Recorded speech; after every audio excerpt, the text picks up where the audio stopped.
Michael Madhusudan দত্তের জন্মস্থান যশোরের সাগরদাড়িতে কপোতাক্ষ নদের উপর ব্রিজ না থাকায় প্রায় 50 বছর ধরে কেশবপুর ও সাতক্ষীরার তালা উপজেলার কয়েক হাজার মানুষের চলাচলের একমাত্র মাধ্যম বাঁশ ও কাঠের তৈরি সাঁকো। কিন্তু স্রোত ও কচুরিপানার চাপে সাঁকোটি ভেঙে পড়ায় যশোরের কেশবপুর ও সাতক্ষীরার তালা উপজেলার সাথে যোগাযোগ বিচ্ছিন্ন হয়ে পড়েছে। যশোর থেকে জেলা রিপোর্টার রাহুল রায়ের পাঠানো তথ্য ছবি নিয়ে ডেস্ক রিপোর্ট। যশোরের সাগরদাড়ি কপোতাক্ষ নদের অপর পারে সাতক্ষীরার তালা উপজেলা।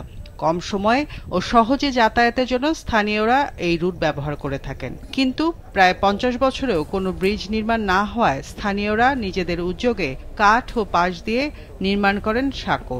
কিন্তু কেশবপুর ও সাতক্ষীরার তালা উপজেলার সাথে যোগাযোগের একমাত্র মাধ্যম এই সাঁকোটি কপোতাক্ষ নদের তীব্র স্রোত ও কচুরিপানার চাপে চলতি বছর 23 জুলাই ভেঙে গেছে।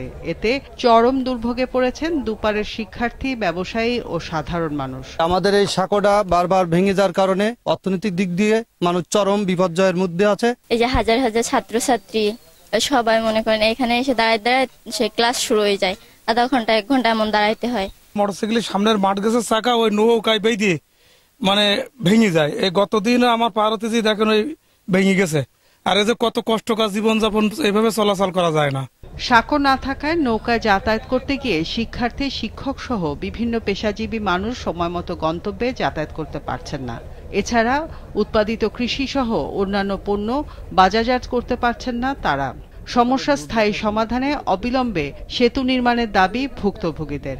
ছাত্রছাত্রী পাঠ হতে পারে না, যার জন্য আমরা চাচ্ছি একটা ব্রিজ হলে আমাদের মানুষগুলো সুবিধা পায়। সমস্যা নিরসনে যদি একটা ব্রিজ হয় তাহলে এখানকার জনগণের জন্য খুবই ভালো হয়। দ্রুত সাঁকো পুনর্নির্মাণ করা হবে বলে জানায় পানি উন্নয়ন বোর্ড।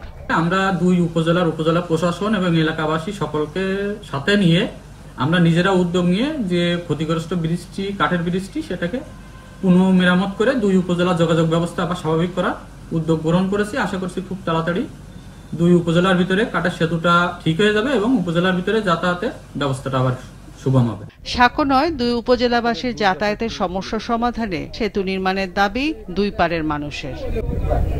মাছরাঙা নিউজ ডেস্ক।